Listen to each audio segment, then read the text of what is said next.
2 years ago, I began a journey. I was waking up in the middle of the night, asking God for more. I was wrestling with the fact that I didn't want more things. I didn't want more favor. I wanted more of God. In fact, one night I woke up in the middle of the night and I wrote across a sticky note this word, deeper. The next day I woke up and I picked up the Bible and I went into the book of Luke and into the Gospels. I thought it was going to be a short time in the Word, and it ended up being nearly 2 years. For 2 years, I sat in the book of Luke and in the other Gospels, and I watched Jesus as he interacted with the disciples. I listened to the words that he was speaking to them. I watched as he dealt with people that he both loved or that were in need, and with people that were his adversaries. And I knew this, that the disciples had no idea where saying yes to his invitation of come with me would take them. They had no idea how it would change them. They did not have the rest of the story like we have.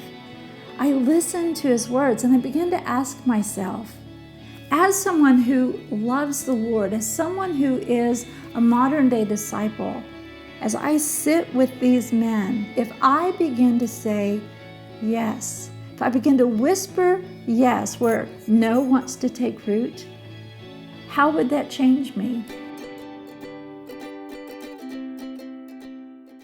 Does Jesus still issue the invitation of come with me? Absolutely, in 1,000 different ways. As I begin to live that, it began to change me. I have never felt more rested in my faith.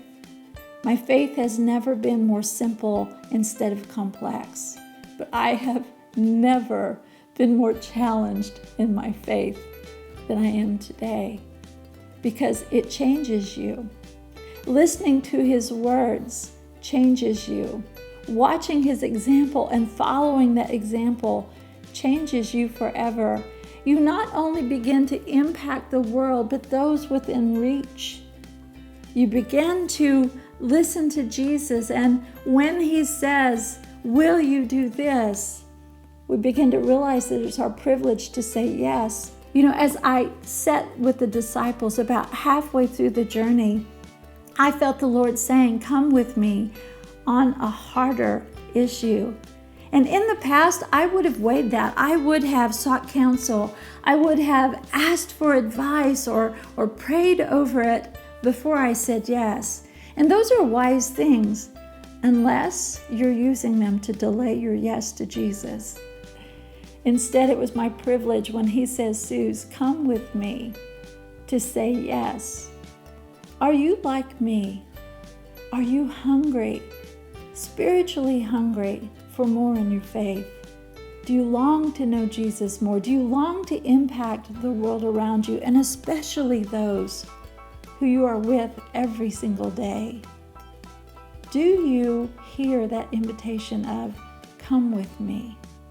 Wherever I ask, whatever I want to do, whatever miracle I desire to perform inside of you, wherever I lead, will you say yes? What I discovered is that when Jesus says, come with me, it's not about what we do. It's not about what we don't do. It's the adventure of following Jesus every single day.